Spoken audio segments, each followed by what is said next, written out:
정부와 여당이 실무당정협의회를 열고 있습니다. 공교육 경쟁력 강화하는 방안, 그리고 사교육비 절감하기 위한 방안 논의하는 자리입니다. 또 민주당 이재명 대표는 오늘 국회 교섭단체 대표 연설을 합니다.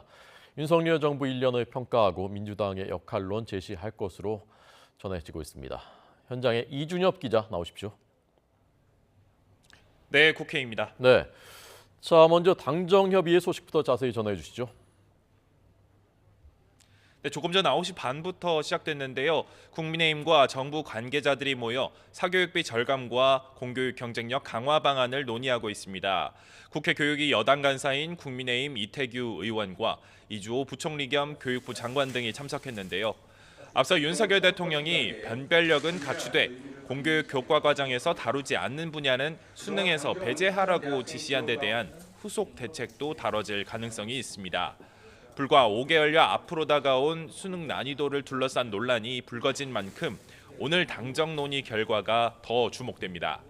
이태규 의원은 이와 관련해 YTN과 통화에서 수능 관련 논의를 하지 않을 수 없다며 학원에 의존하지 않더라도 대입을 치를 수 있도록 당정이 고민하고 있다고 밝혔습니다. 또 공교육 범위 안에서 출제하면서도 변별력을 갖추기 위해서 출제 난이도를 조정하는 것은 충분히 가능하다 본다고 덧붙였습니다. 오늘 회의가 끝나고 당정이 수능 출제 방향을 발표하면 구체적인 내용은 교육부가 이달 안으로 보완해서 공개할 것이라는 관측도 나오고 있습니다.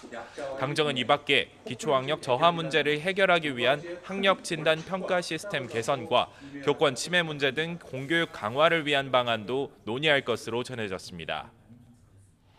네, 자 오늘부터 시작되는 국회 교섭단체 대표 연설 소식도 자세히 전해 주시죠. 네, 오늘과 내일 이틀 동안 국회 교섭단체 대표 연설이 예정돼 있는데요.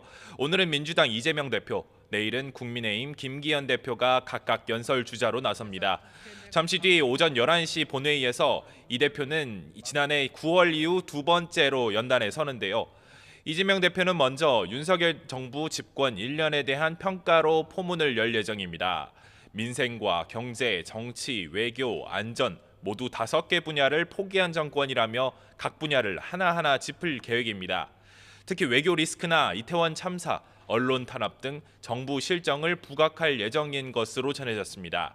경제 분야에서는 양극화가 심화하고 저성장이 고착화하고 있다며 날을 세울 것으로 보입니다. 제1야당으로서 민주당의 역할론도 제시할 방침인데 특히 경기 침체를 극복하기 위한 방안으로 추가 경정 예산 편성의 필요성을 강조할 것으로 예상됩니다. 지금까지 국회에서 전해드렸습니다.